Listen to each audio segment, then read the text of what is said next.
నమస్తే welcome to 9+ news. Breaking news చూస్తున్నాం. పాడేరులో కడపకు చెందిన భరోసా పార్టీ అధ్యక్షుడు పాస్టర్ అభినయ్ దర్శన్ పై జరిగిన దాడి ఘటనలో ఒక సంచలన నిజం వెలుగులోకి వచ్చింది. సోషల్ మీడియాలో వైరల్ అయిన ఈ దాడి మొత్తం ఒక నాటకమని అల్లూరి జిల్లా పోలీసులైతే నిర్ధారించారు. ఇది హత్యాయత్నం కాదు, స్వయంగా చిత్రీకరించుకున్న డ్రామా అని తేల్చేశారు.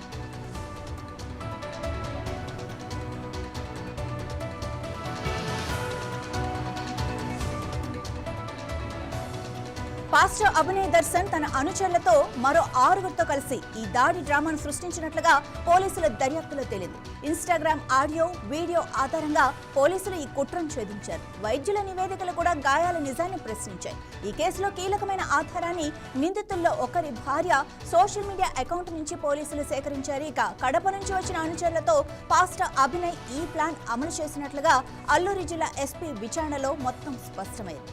ఈ మొత్తం ఘటనను వీడియో తీసి హత్యాయత్నం జరిగినట్లుగా సోషల్ మీడియాలో ప్రచారం చేసుకున్నారు.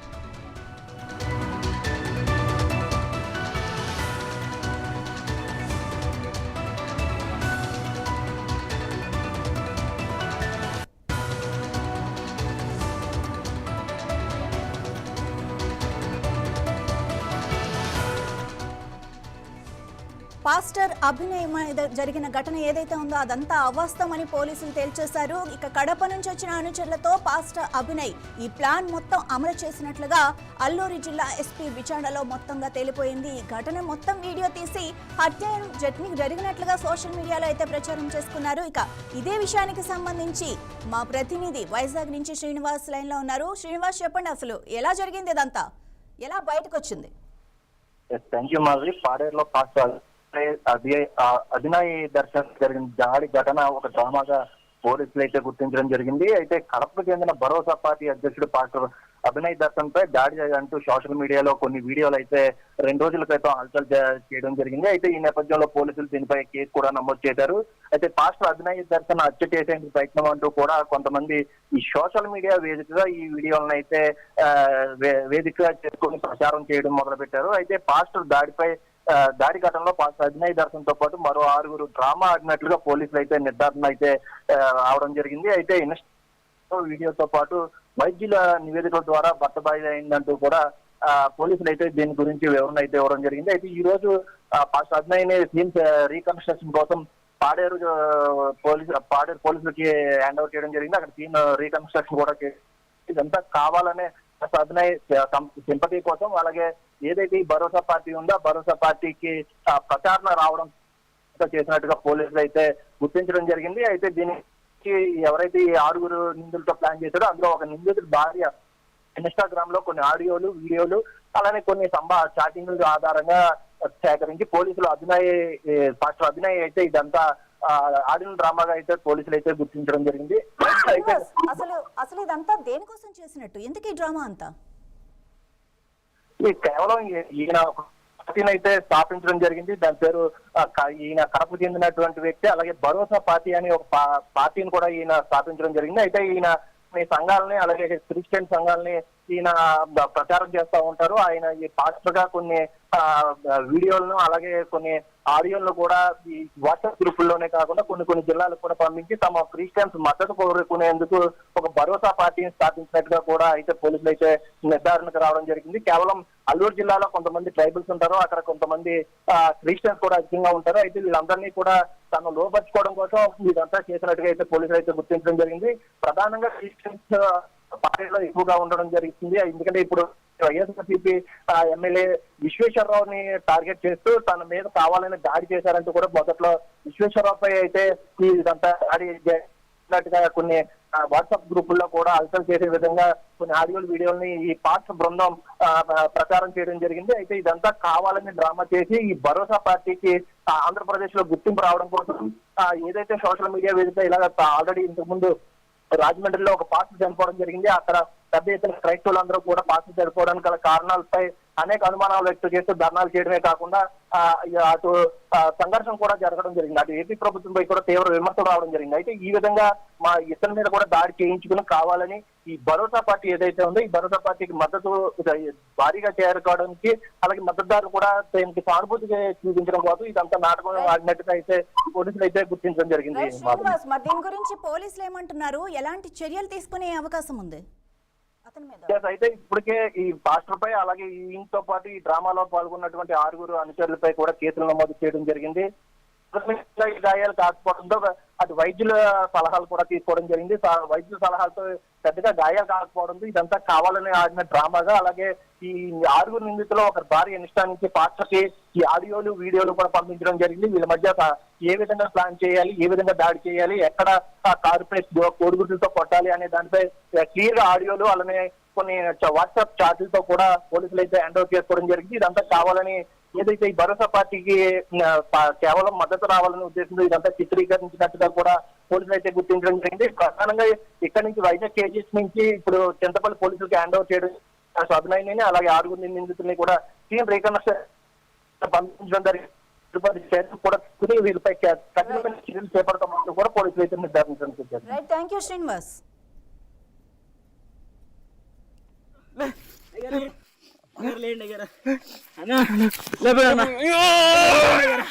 భానుకు ఫోన్ చేయి, భానుకు ఫోన్ చేయి, భానుకు ఫోన్ చేయి, భానుకు ఫోన్ చేయి, భానుకు ఫోన్ చేయి, భానుకు ఫోన్ చేయి, భానుకు ఫోన్, భానుకు ఫోన్ చేయి, భానుకు ఫోన్ చేయి, భానుకు ఫోన్ చేయి.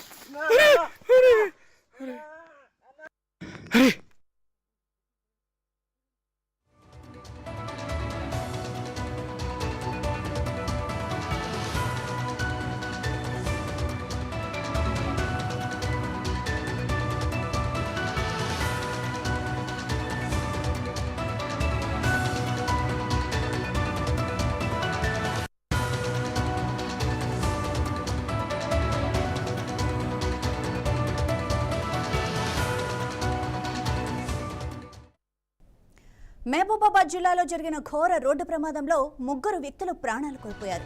ట్రాక్టర్ను అతి వేగంగా వెనుక నుండి బైక్ ఢీకొట్టింది. ఈ ప్రమాదంలో అతి వేగమే ఈ ప్రమాదానికి కారణమని కూడా తెలుస్తోంది. ఇక వరంగల్ ఖమ్మం జాతీయ రహదారిపై మహబూబాబాద్ జిల్లా తొర్రూరు మండలం వెలికట్ట శివారులో ఈ ప్రమాదం జరిగింది. ఇక ట్రాక్టర్ ధాన్యం లోడ్తో నాంచారి మడూరులోని మిల్లుకు వెళ్తోంది. అదే సమయంలో సంపత్, సతీష్, వంశీ అనే 3 యువకులు స్పోర్ట్స్ బైక్ పై వెళ్తున్నారు. ఇక తొర్రూరు మండలం వెలికట్ట గ్రామ శివారులో ట్రాక్టర్ ట్రాలీని వెనుక నుంచి బైక్ ఢీకొట్టింది. ఈ ప్రమాదంలో 3 అక్కడికక్కడే మృతి చెందారు. మృతులు దంతాలపల్లి మండలం బొడ్డాడ గ్రామానికి చెందిన అల్లి సంపత్, ఇక లింగమల్ల సతీష్, పొట్టకర్ల వంశీగా గుర్తించారు. సంఘటన స్థలానికి చేరుకున్నారు పోలీసులు. ఇక కేసు నమోదు చేసి దర్యాప్తు కూడా చేపట్టారు. యువకుల డెడ్ బాడీలను పోస్ట్ మార్టం నిమిత్తం వర్ధన్నపేట ఏరియా హాస్పిటల్కి అయితే తరలించారు.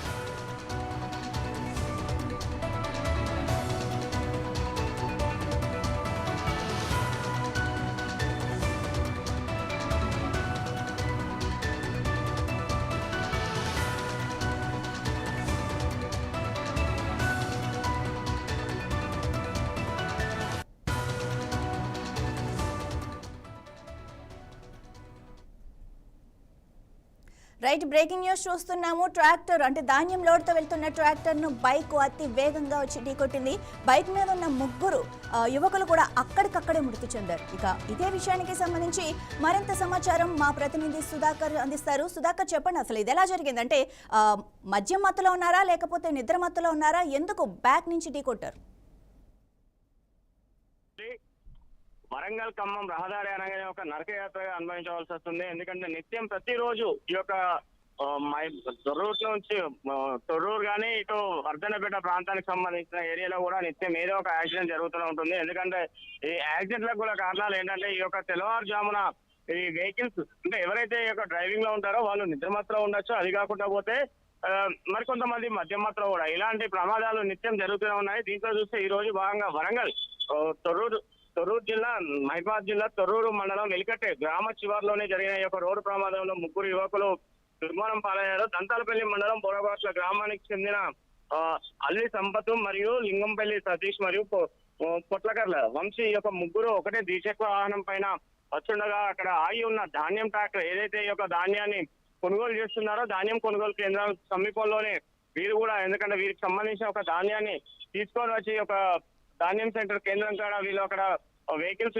పెట్టి వీళ్ళ స్వగ్రహానికి తిరిగి వెళ్తున్న సందర్భంలో ఈ యాక్సిడెంట్ జరిగిందని చెప్పుకోవచ్చు. ఎందుకంటే తెల్లవారుజామున ఇటు ఇద్దరు వ్యక్తులు, ఇటు డ్రైవింగ్ చేసే వ్యక్తి అక్కడ నిద్రమత్తులో ఉండి అతను వెహికల్ ఆపుకోవడం జరిగింది. ఇదే క్రమంలో పోతే ఈ ఏదైతే ప్రయాణిస్తున్నారో ఈ వ్యక్తులకు కూడా ఎదురుగా వస్తున్న వెహికల్స్ ఏవైతే ఉన్నాయో, ఎందుకంటే గత కొద్ది రోజులను చూస్తే ఇంత ముందుకు గతంలో ఈ యొక్క ఆర్టీఓకి సంబంధించిన వారు, ఎందుకంటే ఎల్ఈడి లైట్లను ఇట్లాంటి వాటిని మొత్తానికి ఎక్కడెక్కడ నిషేధించేది కదా. కానీ ఇప్పుడు ఎందుకంటే ఈ యొక్క ఎదురుగా వస్తున్న వెహికల్ సంబంధించిన ఈ యొక్క ఎల్ఈడి లైట్లు, ఈ యొక్క మెర్క్యూ లైట్లు అవన్నీ, తెల్ల లైట్స్ అవన్నీ, ఎందుకంటే కళ్ళలో ఫోకస్ పడడంతో పాటు అది మనం ఎదురుగా వచ్చే వెహికల్స్ తప్పించుకునే సందర్భంలో కూడా కళ్ళు మూసుకోవాల్సిన పరిస్థితి కూడా వస్తుంది.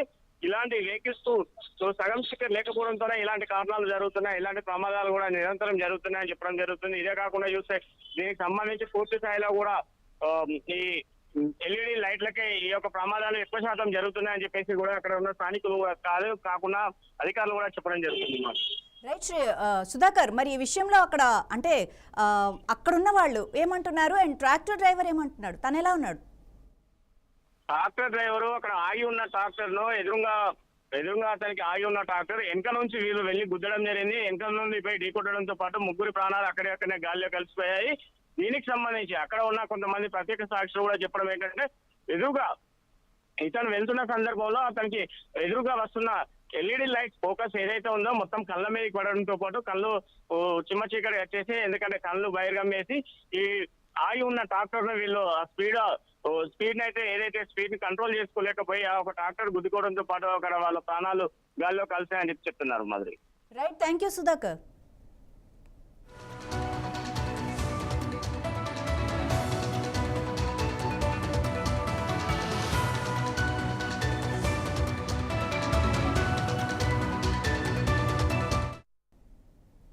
జలమండలిలో అవినీతి తిమింగలం ఏసీబీకి చిక్కింది. అక్రమాస్తుల కేసులో జలమండలి మేనేజర్ లక్ష్మీ కుమార్ను ఏసీబీ అధికారులు అరెస్టు చేశారు. ఇక 100 కోట్ల రూపాయలకు పైగా అక్రమాస్తులు కూడబెట్టారన్న ఆరోపణలతో ఆయన్ను అదుపులోకి తీసుకున్నారు. ప్రస్తుతం లక్ష్మీ కుమార్ కు న్యాయస్థానం 14 రోజుల జ్యుడిషియల్ రిమాండ్ విధించింది. ఏసీబీ అధికారులు ఏకకాలంలో 10 చోట్ల నిర్వహించిన సోదాల్లో భారీగా అక్రమాస్తులు బయటపడ్డాయి. లక్ష్మీ కుమార్ నివాసం, కార్యాలయాల్లో జరిపిన తనిఖీల్లో 1,10,00,000 రూపాయల నగదు, 2 కిలోల బంగారం స్వాధీనం చేసుకున్నారు.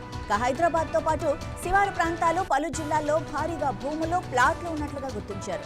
వాటర్ ట్యాంకర్ల కేటాయింపులు, బిల్లుల చెల్లింపుల విషయంలో భారీగా ముడుపులు వసూలు చేశారన్న తీవ్ర ఆరోపణలైతే లక్ష్మీ కుమార్ పై ఉన్నాయి. ఇక ఏసీబీ కోర్టులో హాజరుపరిచిన అనంతరం న్యాయమూర్తి లక్ష్మీ కుమార్ కు 14 రోజుల జ్యుడిషియల్ రిమాండ్ అయితే విధించారు. దీంతో అధికారులు నిందితుడిని చెంచల్గూడ జైలుకు తరలించారు. ఇక ఈ కేసులో మరిన్ని కీలక వివరాలు బయటపడే అవకాశం ఉందని ఏసీబీ వర్గాలు అంటున్నారు. ఇదే విషయానికి సంబంధించి మరింత సమాచారం మా ప్రతినిధి రాజ్ కుమార్ అందిస్తారు. రాజ్ కుమార్, చెప్పండి, ఇంత అవినీతి జరుగుతున్నా ఇన్నాళ్ళు ఎందుకు బయటపడలేదు, ఇప్పుడు ఎందుకు సడన్ గా బయటపడింది? మాధవి, మనం చూస్తున్నాం మరో ఏసీబీకి మరో అవినీతి తిమింగలం తెలిసింది. ఈ మధ్యలో కొన్ని కేసులు కూడా చూస్తున్నాం. చాలా అధికారుల మీద ఏసీబీ దాడులు చేస్తూ ఉంది. Jalamandali project division 8 Red Hills DM Anantha Lakshman Kumar. So తన మీద చాలా రోజుల నుంచి కంప్లైంట్స్ వస్తున్నాయి. నగరంలో ఉన్న, హైదరాబాద్ లో ఉన్న, తన పరిధిలో ఉన్న ప్రధానమైన అపార్ట్మెంట్లకు, కమర్షియల్ కాంప్లెక్స్లకు నిబంధనలకు విరుద్ధంగా భారీ ఎత్తున కోట్ల రూపాయల లంచాలు తీసుకొని రూల్స్ పక్కన పెట్టి ఆ యొక్క అపార్ట్మెంట్లకు, అదేవిధంగా కమర్షియల్ కాంప్లెక్స్ కు వాటర్ ట్యాంక్స్ ని సప్లై చేస్తున్నారు. వాస్తవంగా ఇది సమ్మర్, చాలా వాటర్ మనకు ప్రాబ్లమ్స్ కనబడుతున్నాయి. వాటర్ అసలు తాగడానికి వీలు దొరకట్లేదు. ఈ సమయంలో ఈ డిమాండ్ దృష్టిలో పెట్టుకొని ఎవరైతే అపార్ట్మెంట్ చాలా వాటర్ అవసరం పడుతుంది, ఎందుకంటే స్పోర్ట్స్ చాలా ఉన్నాయి. సో దీన్ని దృష్టిలో పెట్టుకొని కోట్ల రూపాయల లంచాలు తీసుకొని వారికి నిబంధనలకు విరుద్ధంగా అక్రమంగా వారికి వాటర్ ట్యాంక్ సరఫరా చేయాలి. వాళ్ళ పేదోళ్ళు ఎవరైనా అడిగితే వాటర్ ట్యాంక్ రావడానికి చాలా టైం పడుతుంది. కానీ లక్ష్మీ కుమార్ అయితే కోట్ల రూపాయల ముడుపులు తీసుకొని వాటర్ ట్యాంక్ సప్లై చేస్తారని ఇంటెలిజెన్స్ రిపోర్ట్ అది. సో ఇంటెలిజెన్స్ రిపోర్ట్ ప్రకారం వాళ్ళు చాలా రోజులు నిఘాలో పెట్టారు. ఎందుకంటే నిఘా ప్రత్యేక నిఘా పెట్టారు. ఎగ్జాక్ట్ అయిన అవినీతి పాల్పడుతున్న కొత్త సాక్ష్యాలకు ఆధారాలతో ఒక సమయానికి మంగళవారం రోజు 6 గంటల ఏసీపీ దాడి చేయడం జరిగింది. ఒకవైపు హైదరాబాద్ లో భారీ ఆస్తులు కూడా కట్టారు. తర్వాత నగరం బయట ఓపెన్ ఫ్లాట్, ఆ తర్వాత బంగారము, ఢిల్లీ, నగదు, నిజామాబాద్, అదేవిధంగా సంగారెడ్డిలో చాలా ఆస్తులు ఉన్నట్టుగా ముందే ఇంటెలిజెన్స్ ద్వారా సమాచారం తెలుసుకున్న తర్వాత దాడులు చేస్తున్నారు. అంటే ఎవరో కొంతమంది బాగా ప్రెజర్ చేయడం, ఒత్తిడి డబ్బులు కావాలని దానికంటే ఇస్తాను దానికంటే ఎక్కువ ఇవ్వడంతో ఇప్పుడు కాంట్రాక్టర్ ముఖ్యంగా చాలా మంది కాంట్రాక్టర్ అవసరం చేస్తారు. వాటిని కూడా ఇక్కడ నిర్ణయించాలి. అంటే వాళ్ళ దగ్గర కొంత లంచాలు తీసుకొని 1 కోటి రూపాయలు కట్టాల్సిన రేటుకి లంచాలు తీసుకొని 5 లక్షలకు 10 లక్షలకు డిస్కౌంట్ ఇచ్చేసి మినహాయింపు ఇచ్చేసి మిగతా సొమ్మంతా తను కాజేసిన పరిస్థితి. సో కొంతమంది గవర్నమెంట్ లోనే తన డిపార్ట్మెంట్ లోనే కొంతమంది right. Thank you Raj Kumar.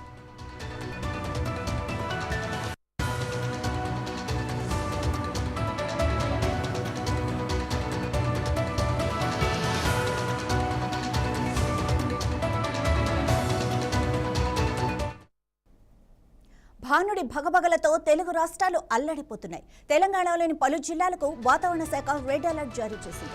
రానున్న 5 రోజుల పాటు 45 డిగ్రీలకు పైగా ఉష్ణోగ్రతలు నమోదయ్యే అవకాశం ఉందని హెచ్చరిస్తున్నారు. ఇక మరోవైపు ఆంధ్రప్రదేశ్లోనూ ఎండల తీవ్రత మరింత పెరుగుతోంది. ముఖ్యంగా తీర ప్రాంత జిల్లాల్లో తీవ్ర వడగాలులు వీచే అవకాశం ఉందని ఐఎండీ తెలిపింది. నేటి నుంచి ఈ నెల 26వ తేదీ వరకు ప్రజలు అత్యవసరమైతే తప్ప బయటకు రావద్దని, తగిన జాగ్రత్తలు తీసుకోవాలని కూడా అధికారులు సూచిస్తున్నారు.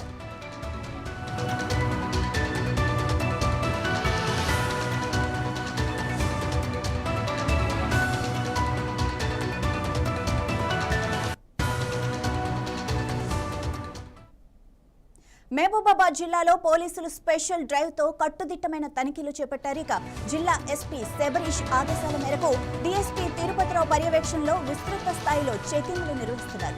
గంజాయి, ఇతర మత్తు పదార్థాల వినియోగంపై ప్రత్యేకంగా ఆరా తీస్తున్న పోలీసులు డ్రంక్ అండ్ డ్రైవ్ నిర్వహిస్తూ సరైన పత్రాలు లేని వాహనాలను గుర్తిస్తున్నారు. ఇక ప్రజల భద్రతే లక్ష్యంగా ఈ తనిఖీలు కొనసాగుతున్నాయని పోలీసులు కూడా తెలిపారు.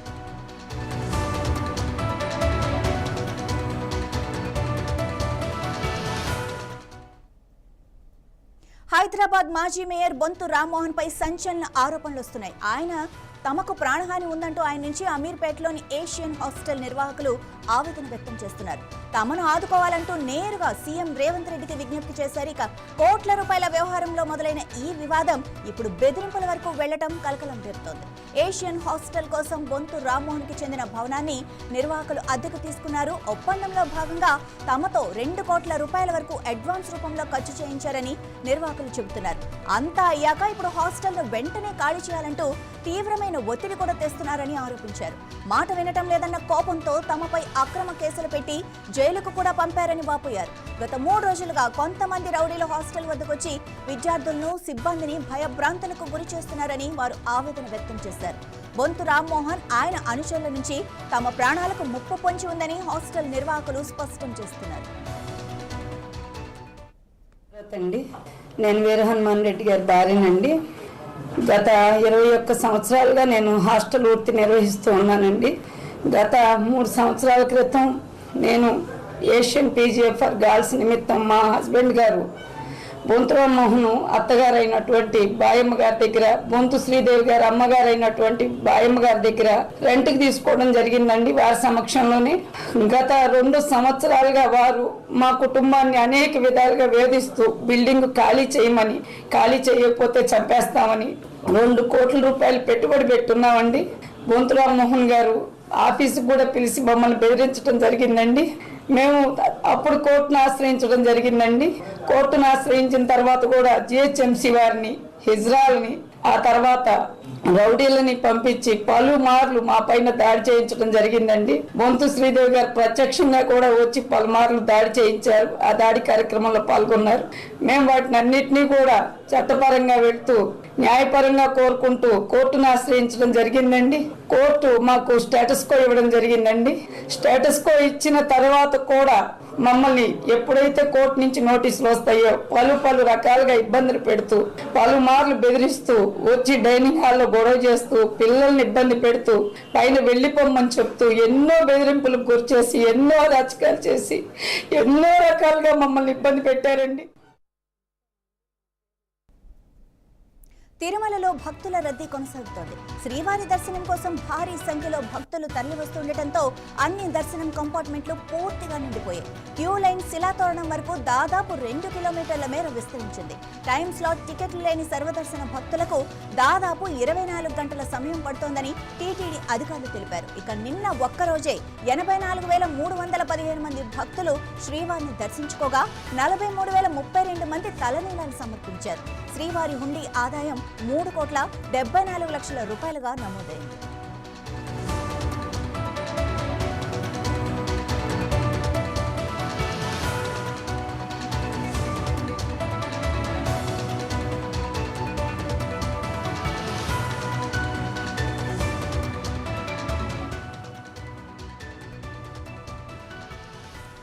టైం స్లాట్ టికెట్ లేని సర్వదర్శన భక్తులకు దాదాపు 24 గంటల సమయం పడుతోందని టీటీడీ అధికారులు తెలిపారు. ఇక నిన్న ఒక్కరోజే 84,315 మంది భక్తులు శ్రీవారిని దర్శించుకోగా 43,032 మంది అయితే తలనీలాలు సమర్పించారు. ఇక శ్రీవారి హుండీ ఆదాయం 3,74,00,000 రూపాయలుగా నమోదైంది.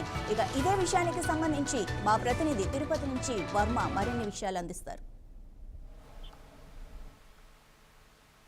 మాధవి, ఈ వేసవి సెలవులు పూర్తవుతుండటంతో తిరుమల కొండకు పెద్ద ఎత్తున భక్తులు తరలి వస్తున్నారు. దీంతో దర్శనానికి దాదాపు ప్రతిరోజు కూడా 24 గంటలకు పైగా, అంటే ఒక రోజు మొత్తం కూడా సర్వదర్శనానికి వేచి ఉండాల్సిన పరిస్థితి అయితే ఏర్పడిందని చెప్పొచ్చు. వేసవి సెలవులు కూడా ముగుస్తూ ఉండడంతో పరీక్షల రిజల్ట్ కూడా రావడంతో మొక్కులు తీర్చుకునేందుకు ఇటు ఏపీ, తెలంగాణ నుంచే కాకుండా ఇటు తమిళనాడు, కర్ణాటక, మహారాష్ట్ర నుంచి కూడా పెద్ద సంఖ్యలో భక్తులు వస్తుండటంతో ప్రస్తుతం అధికారులంతా కూడా దర్శన ఏర్పాట్లలో నిమగ్నమైన పరిస్థితి అయితే ఉంది. ఇక నిన్న శ్రీవారిని దాదాపు 84,315 మంది భక్తులు దర్శించుకున్నారు. ప్రస్తుతం కూడా 24 గంటల సమయం సర్వదర్శనానికి, అంటే ఎలాంటి ముందస్తు టికెట్ లేని భక్తులకు, అంటే ఆన్లైన్ కానీ టైం స్లాట్, ఉచిత టైం స్లాట్ టికెట్ లేని భక్తులకు ప్రస్తుతం 24 గంటల సమయం పడుతోంది. ప్రస్తుతం తిరుమలలోని అన్ని వైకుంఠం దర్శన కంపార్ట్మెంట్లు మొత్తం, అంటే 32 కంపార్ట్మెంట్లు కూడా నిండిపోయి బయట దాదాపు 2 కిలోమీటర్ల మేర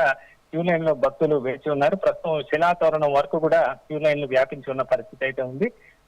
దీనికి తోడు వేసవి కూడా ఉండడంతో ఎప్పటికప్పుడు భక్తులకు టీటీడీ అటు క్యూ లైన్ లో వేచి ఉండే భక్తులకు ఎప్పటికప్పుడు మజ్జిగ, అన్న ప్రసాదాలు, ఇతర ఏర్పాట్లు అయితే చేసిన పరిస్థితి అయితే ఉంది. ఈ మధ్యకాలంలో క్యూ లైన్ల సంబంధించి కూడా మరింత విస్తరించిన పరిస్థితి అయితే ఉంది. అక్కడ ప్రతి చోట కూడా మంచినీరు కూడా వేసవి దృష్ట్యా ఏర్పాటు చేసిన పరిస్థితి అయితే ఉంది.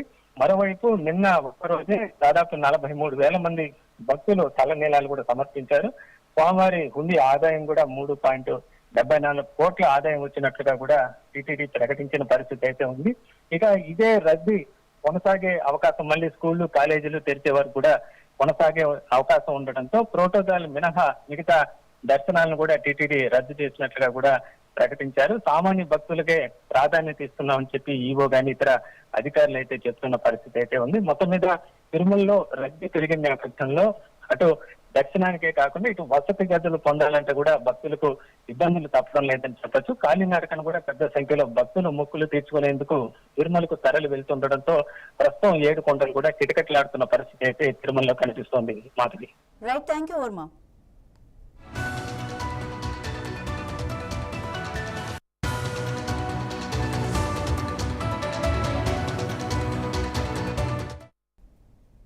ఇవి ఇప్పటివరకు ఉన్న అప్డేట్స్. మరిన్ని అప్డేట్స్ కోసం చూస్తూనే ఉండండి 9+ న్యూస్.